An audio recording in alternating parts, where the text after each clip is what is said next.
Mensagem do dia, com o pastor Marcelo Gomes. Boa noite, irmãos e irmãs, na graça e na paz do nosso Senhor e Salvador, Jesus Cristo. Quero convidar você a abrir sua Bíblia comigo. Nós vamos fazer uma leitura em dois trechos da Palavra de Deus, dois trechos das cartas que o apóstolo Paulo escreveu ao jovem Timóteo. Então você vai abrir na primeira carta a Timóteo, capítulo 3, onde nós leremos do verso 14 ao verso 16. E depois nós iremos para a segunda carta a Timóteo, segundo capítulo, 8º verso ao verso 13. Primeira carta a Timóteo, 3º capítulo, versos 14 a 16. Depois, 2 Timóteo, 2º capítulo, 8º verso ao 13. Diz assim a palavra do Senhor: Escrevo estas coisas, embora espere ir vê-lo em breve, mas se Deus demorar, saiba como as pessoas devem comportar-se na casa de Deus, que é a igreja do Deus vivo, coluna e fundamento da verdade. Não há dúvida de que é grande o mistério da piedade. Deus foi manifestado em corpo, justificado no Espírito, visto pelos anjos, pregado entre as nações, crido no mundo, recebido na glória. Agora vá para 2 Timóteo, 2º capítulo, verso 8º. Lembre-se de Jesus Cristo, ressuscitado dos mortos, descendente de Davi, conforme o meu evangelho, pelo qual sofro, e até estou preso como criminoso. Contudo, a palavra de Deus não está presa. Por isso, tudo suporto por causa dos eleitos, para que também eles alcancem a salvação que está em Cristo Jesus com glória eterna. Esta palavra é digna de confiança. Se morremos com ele também viveremos. Se perseveramos, com ele também reinaremos. Se o negamos, ele também nos negará. Se somos infiéis, ele permanece fiel, pois não pode negar-se a si mesmo. Louvado seja Deus pela sua palavra. 3 lições que todo cristão deve conhecer e guardar no coração a respeito de Jesus. A primeira lição que você deve conhecer e que você deve guardar no coração a respeito de Jesus é a respeito da identidade de Jesus. É importante que você saiba que Jesus é Deus. Jesus é Deus. Jesus é Deus encarnado em visita à humanidade. Ele não foi apenas um profeta, embora tenha sido chamado de profeta, por exemplo, pela mulher samaritana. Ele não foi apenas um mestre, embora tenha sido chamado de mestre, por exemplo, pelos seus discípulos. Ele não foi apenas um sábio, embora a sua sabedoria tenha sido amplamente reconhecida por todos que o ouviram. Jesus é mais do que tudo isso. Jesus é Deus. Jesus é o cumprimento da palavra do profeta Isaías, quando Isaías disse: o seu nome será Emanuel, que quer dizer Deus conosco. Jesus é o cumprimento de outra palavra do mesmo profeta Isaías, quando ele disse: um menino nos nasceu, um filho se nos deu, o principado está sobre os seus ombros, e o seu nome será maravilhoso, conselheiro, Deus forte, Pai da eternidade, príncipe da paz. João, o evangelista, começa o seu evangelho dizendo: no princípio era o Verbo estava com Deus e o Verbo era Deus. Adiante, no versículo 18 do primeiro capítulo do Evangelho ainda, João chega a dizer o seguinte: ninguém jamais viu a Deus, mas o Deus unigênito, que está no seio do Pai, no-lo revelou. O próprio Jesus reivindicou a sua divindade. Ele disse, por exemplo, para Filipe: Filipe, quem me vê a mim, vê o Pai. Ele disse para os judeus que estavam discutindo com ele: eu e o Pai somos um. E ele chegou a dizer para os religiosos de sua época, que o confrontavam no seu ministério, que antes que Abraão existisse, ele era. Ele disse com essas palavras: antes que Abraão existisse, eu sou. Numa alusão objetiva e muito clara ao modo como Deus se revelou a Moisés na sarça ardente. Quando Moisés perguntou: o povo me pedirá o nome do Deus que me enviou e o que eu direi? O Senhor respondeu: eu sou, te enviou. E isso você dirá aos filhos de Israel: o eu sou, te enviou. E agora Jesus está dizendo para os religiosos: antes que Abraão existisse, eu sou. C.S. Lewis é quem faz uma reflexão muito interessante nesse ponto. Porque ele diz assim: se Jesus não era quem ele dizia ser, das duas, uma. Se ele não era quem ele dizia ser, mas não sabia disso, ele era um lunático, um louco varrido, um doidivanas qualquer. Se Jesus não era quem ele dizia ser, mas não sabia disso, então ele era apenas um lunático. Se ele não era quem ele dizia ser e sabia disso, então ele era um mentiroso, um loroteiro, sem nenhuma vergonha na cara, sem escrúpulos. Se Jesus não era quem ele dizia ser, das duas, uma. Ou era um lunático, caso não soubesse que não era quem dizia ser, ou um mentiroso, caso soubesse que não era quem dizia ser. Mas C.S. Lewis completa: se Jesus era quem dizia ser, nós precisamos lhe dar crédito. Não podemos considerá-lo menos do que ele dizia ser. Não podemos considerá-lo apenas um profeta, não podemos considerá-lo apenas um mestre, não podemos considerá-lo apenas um sábio, não podemos considerá-lo um homem entre homens com destaque especial. Se Jesus era quem ele dizia ser, e nós cremos nisso como cristãos, Jesus é Deus. Jesus é Deus. O apóstolo Paulo entendeu isso.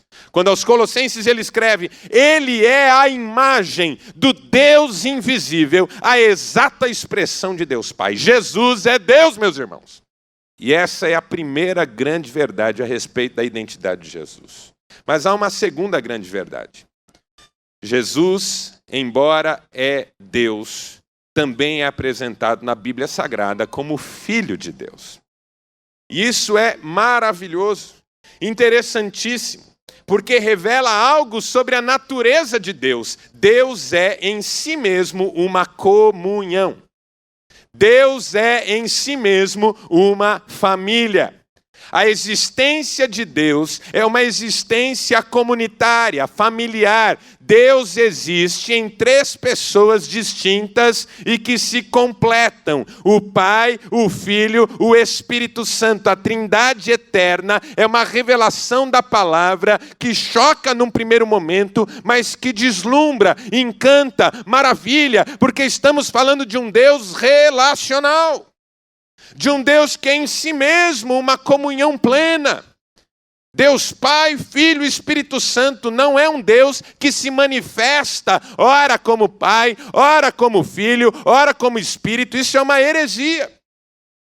Até porque no batismo de Jesus, os três estavam em ação. Jesus sendo batizado, o Espírito vindo sobre ele em forma corpórea de pomba e a voz do céu dizendo: este é o meu Filho amado, em quem eu tenho muito prazer. O apóstolo Paulo escreveu que ele foi declarado Filho de Deus pelo poder da sua ressurreição. O apóstolo Pedro, quando Jesus perguntou aos discípulos: quem as pessoas dizem que eu sou? E as pessoas diziam tantas coisas a respeito dele. Pedro tomou a palavra e disse: tu és o Cristo, o Filho do Deus vivo. E Jesus então parabenizou Pedro, dizendo: Pedro, não foi a carne nem o sangue quem tu revelou isso, mas o meu Pai que está no céu. Jesus, o Filho de Deus. A Trindade em quem nós cremos. A revelação misteriosa de um Deus que é em si mesmo uma perfeita comunhão. Isso nos abre as portas para a segunda lição que todo cristão precisa conhecer a respeito de Jesus e guardar no coração. E a segunda lição é a respeito da obra de Jesus. A primeira é a respeito da sua identidade. A segunda é a respeito da sua obra. Porque a encarnação não é toda a obra de Jesus. A encarnação é o desencadear da obra de Jesus neste mundo. Porque a obra de Jesus começa antes da fundação do mundo. O Apocalipse fala de Jesus como o cordeiro que foi imolado antes da fundação do mundo. Eu gosto de uma ilustração contada pelo pastor Ariovaldo Ramos sobre uma reunião no céu antes da criação. Deus teria dito para o Espírito, para o Filho: eu quero criar um universo. Quero criar planetas, astros, estrelas.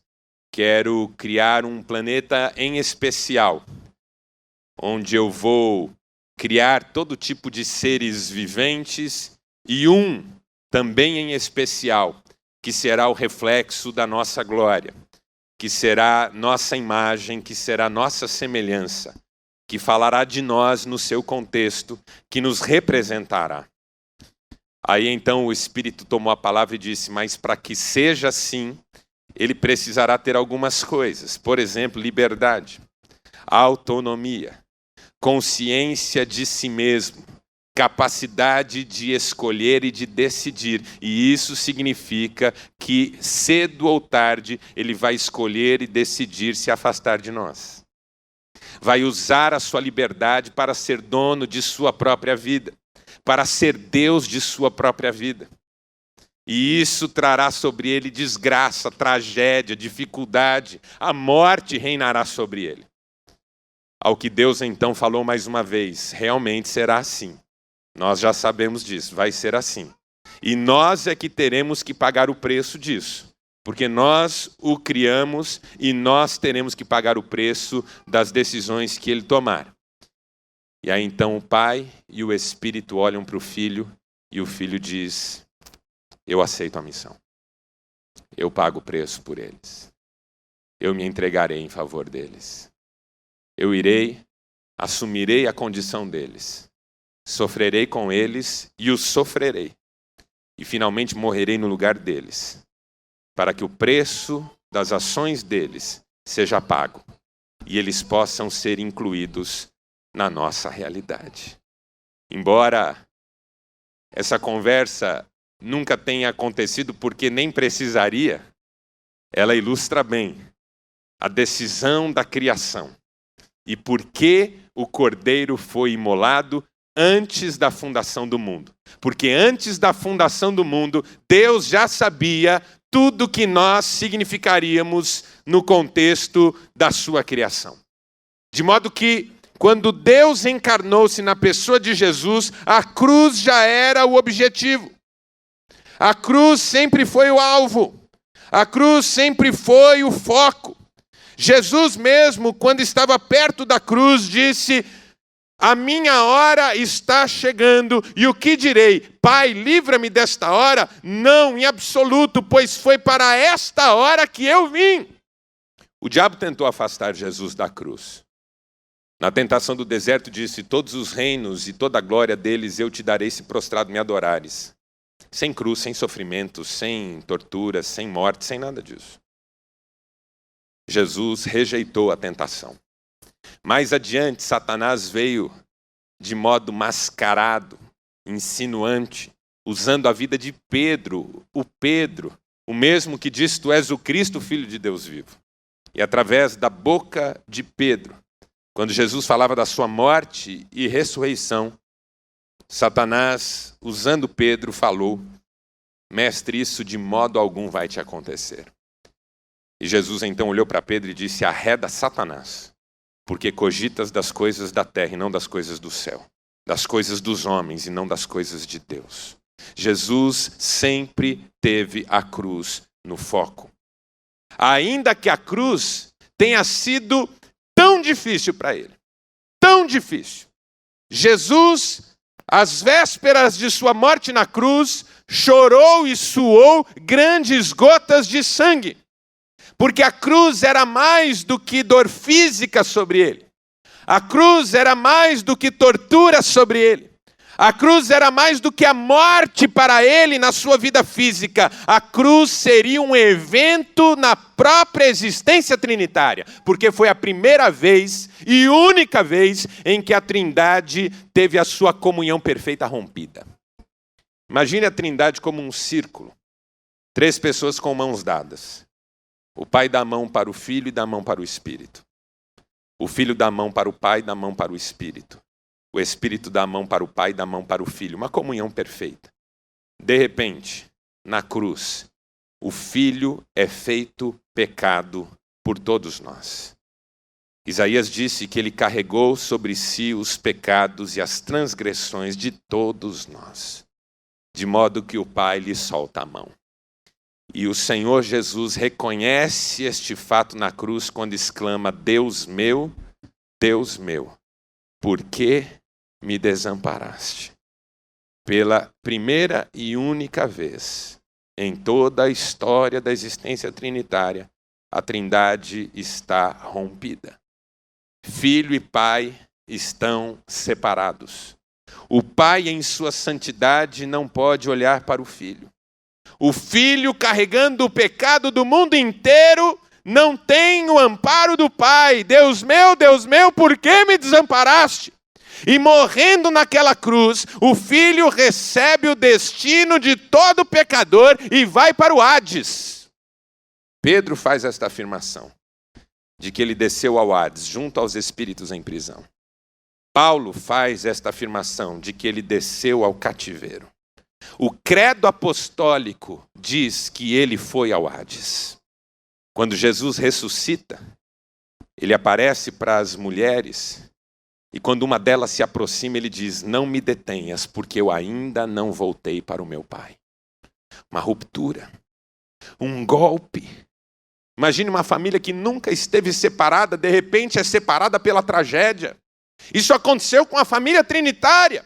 E o filho agora é opróbrio, é vergonha, é vexame, é escândalo, e vai ao Hades pagar o preço dos pecados de todos. Mas há um detalhe aí: o Espírito ainda não soltou a mão de ninguém. E ainda que a Trindade esteja rompida, o Espírito está lá. E o Espírito arranca Jesus da morte. E o Espírito vai buscar Jesus no inferno. E o Espírito tira Jesus do Hades. E o Espírito traz Jesus de volta e o coloca na ressurreição. E o coloca fora daquele túmulo. E ele aparece para aquelas mulheres. E ele diz: não me detenham, porque eu ainda não fui para o meu Pai. Mas eu vou para o meu Pai. E vocês vão e digam aos meus irmãos. Veja, agora Jesus chama os seus discípulos de irmãos. Vocês vão e digam aos meus irmãos que eu volto para o meu Pai e Pai deles, para o meu Deus e Deus deles. O que é que acontece aqui, meus irmãos? Na recomposição da Trindade, quando o Filho volta para dar a mão novamente ao Pai, à medida em que o Espírito traz o Filho de volta, e o Filho agora, tendo vencido a morte, está para apresentar-se diante de Deus, o Filho não é mais o mesmo. O Filho não é mais como era. O Filho agora tem uma dupla natureza. E o Filho está acompanhado de todos nós. Eis-me aqui, diz a palavra, com os irmãos que tu me deste. Quando a Trindade é recomposta, o Filho se apresenta diante do Pai, e ele agora é o cabeça de um corpo glorioso, do qual eu e você fazemos parte, aleluia. E você pode aplaudir o Senhor por isso, porque essa é uma vitória do Filho. na minha vida, na sua vida. Ele se apresenta diante do Pai e diz: eis-me aqui com os irmãos que tu me deste. E na recomposição trinitária, aleluia, lá estamos nós. Porque a palavra diz que ele assentou-se à direita do Pai, de onde também intercede por nós. Mas aí vem o apóstolo Paulo e diz: nós estamos assentados com ele nos lugares celestiais. Nós estamos assentados com ele nos lugares celestiais. A obra do Filho morreu para pagar o preço dos nossos pecados. Ressuscitou para a nossa justificação. Morreu para pagar o preço das nossas culpas. Ressuscitou para nos apresentar com ele ao Pai. Como disse o apóstolo Paulo, para apresentar a sua igreja como noiva sem mácula e sem ruga para Deus, a fim de que Deus seja tudo em todos. Hoje eu e você, como corpo glorioso de Jesus, fazemos parte da Trindade eterna. Aleluia por isso. Nós somos o corpo do Senhor. Não há bênção maior do que essa. Por isso o apóstolo Paulo escreveu que ele já nos abençoou com toda sorte de bênçãos espirituais nas regiões celestiais em Cristo. Em Cristo. E aí vem a terceira lição a respeito de Jesus, que todo cristão precisa conhecer e guardar no coração. E a terceira lição a respeito de Jesus é a respeito do legado de Jesus. A primeira é sobre a identidade. A segunda é sobre a obra. E a terceira é sobre o legado. E para falar do legado de Jesus, eu quero citar o apóstolo Paulo, quando aos Coríntios ele escreve que agora, pois, restam estes três: a fé, a esperança e o amor. E o maior deles é o amor. Por quê? Primeiro, porque tendo a Trindade eterna feito o que fez, nenhum de nós tem o direito de sentir-se não amado ou mal amado. O primeiro legado da obra do Filho é que eu e você podemos ter certeza do amor de Deus por nós. O apóstolo Paulo entendeu isso quando aos Romanos ele escreveu: Deus prova o seu próprio amor para conosco pelo fato de ter Cristo morrido por nós, sendo nós ainda pecadores. João diz que Deus é amor. E também diz no Evangelho que Deus amou o mundo de tal maneira que deu o seu Filho, para que todo aquele que nele crê não pereça, mas tenha vida eterna. Deus nos ama, meus irmãos. Eu sei que muitos de nós têm os seus problemas de autoestima, seus complexos, seus traumas, suas mágoas, suas marcas. Eu sei que há pessoas que por causa de suas lutas se sentem esquecidas, abandonadas, até mesmo por Deus. Mas quando você descobre o impacto da obra de Jesus, você também descobre que já não tem mais o direito de achar que não é amado. Deus ama você. Deus ama você. Deus ama você com um amor que não pode ser mensurado. Ele é profundo, tão profundo, alto, tão alto, largo, tão largo. É o grande amor de Deus por nós. É o grande amor de Deus por nós. Eu e você somos amados. Louvado seja o nome de Jesus. Segundo, a fé. Para que todo aquele que nele crê não pereça. De repente, convidado a fazer parte da existência trinitária, a minha existência nesse mundo é revolucionada, porque passa a ser uma existência pela fé. O mesmo apóstolo Paulo, citando a profecia no Antigo Testamento, diz: o meu justo viverá pela fé. Não há mais impossíveis. Não há o que Deus não possa fazer. Jesus disse: se tu podes crer, tudo é possível ao que crê. Jesus disse: se a sua fé for do tamanho de um grão de mostarda, você poderá dizer a um monte: saia daqui, vá para lá, e isso vai acontecer. Jesus disse que tudo quanto pedirmos em seu nome, nós receberemos. Aleluia. Deus que faz milagres. O Deus que faz milagres. Que opera maravilhas. e que nos ensina a bênção de vivermos pela fé, porque também já não somos mais os mesmos. Fomos salvos pela graça, mediante a fé. Como disse o apóstolo Paulo, isso não vem de nós, é dom de Deus. Não vem pelas obras, para que ninguém se glorie. Crer. De repente você descobre que tudo que Deus pede de você é que você creia. Jesus disse: creiam em Deus, creiam também em mim. Creiam pelo menos por causa das mesmas obras. Creiam em Deus, creiam também em mim. Precisamos crer, só isso. Tudo a Trindade já fez. E agora tudo que Deus pede de nós é que nós creiamos, que nós lhe demos crédito. E o terceiro desdobramento desse legado maravilhoso é a esperança. Porque Jesus disse: creiam em Deus, creiam também em mim, não se turbe o vosso coração, na casa do meu Pai há muitas moradas.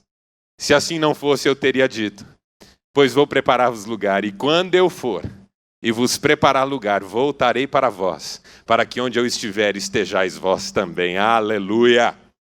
Isso significa que essa nossa participação na realidade de Deus é um convite para desfrutarmos dela para sempre. Há um lugar para nós, irmãos. Há um lugar para nós. Participando da existência de Deus, nós descobrimos que este mundo não é a última palavra. Que as nossas lutas, aflições e sofrimentos não são tudo. O apóstolo Paulo, escrevendo aos Romanos, escreveu assim: porque eu estou bem certo de que as aflições do tempo presente não podem ser comparadas à glória que em nós há de ser revelada. A morte não tem a última palavra. João, na sua visão na ilha de Patmos, viu a Nova Jerusalém, viu o trono de Deus, viu o Cordeiro e viu que já não havia mais pranto, nem dor, nem enfermidades, nem morte, nem sofrimento, nem lágrimas, porque todas essas coisas tinham passado, nem o mar existia. E aquele que estava no trono disse: eis que faço novas todas as coisas. Esperança. Esperança. O apóstolo Paulo escreveu: na esperança fomos salvos. Jesus, irmãos. Só Jesus. Você descobre que Jesus é o centro. Que Jesus é o centro. Que a cruz é o centro. A cruz de Jesus. O apóstolo Paulo, num cântico maravilhoso, num hino de louvor a Deus, resume toda essa força da centralidade de Jesus, dizendo aos filipenses o seguinte: tenham em vocês o mesmo sentimento que estava em Cristo Jesus, que sendo Deus, não teve por usurpação o ser igual a Deus, mas esvaziou-se a si mesmo. E tendo se esvaziado, assumiu a forma de homem, e como homem foi obediente até a morte, e morte de cruz, pelo que Deus o exaltou sobremaneira, e lhe deu um nome que está acima de todo nome, para que ao nome de Jesus todo joelho se dobre, e toda língua confesse que Ele é o Senhor, para a glória de Deus Pai. Aleluia! Louvado seja Deus. Somente Jesus, irmãos. Jesus é o centro. Mas incrivelmente, mesmo diante de tudo isso, eu e você podemos tomar a nossa decisão. E o próprio Jesus disse: se alguém quiser vir após mim. Se alguém quiser vir após mim. Se não quiser, não quis. Se alguém quiser vir após mim, negue-se a si mesmo. Tome cada dia a sua cruz e siga. Incrivelmente, depois de tudo isso, nós somos colocados no ponto fundamental da necessidade de uma decisão. Se alguém me negar, eu o negarei. Mas se me confessar, eu o confessarei. E ainda que seja infiel, eu permanecerei fiel. porque não posso negar a mim mesmo. Feche seus olhos por um instante, eu quero orar com você. Pai Celestial, Deus amoroso, mais uma vez nós estamos diante de Ti porque a Tua palavra tem sido nosso alimento. Nós dependemos do Senhor, nós amamos o Senhor e mais do que tudo nessa vida nós queremos o Senhor, a intimidade do Senhor, sermos encontrados dignos diante da Tua presença. Pai amado, que tudo que nós ouvimos agora possa encontrar solo fértil em nossos corações e produzir frutos de tal maneira que o nome de Jesus seja honrado através de nós. Obrigado, ó Deus, pela ministração da Tua palavra, por tudo que a Tua palavra tem para nos ensinar, para nos orientar, para nos corrigir os passos, e que nenhum desses ensinamentos seja esquecido por nós. Que o Teu Espírito nos faça lembrar todas as coisas. É o que nós te pedimos em nome de Jesus. Amém.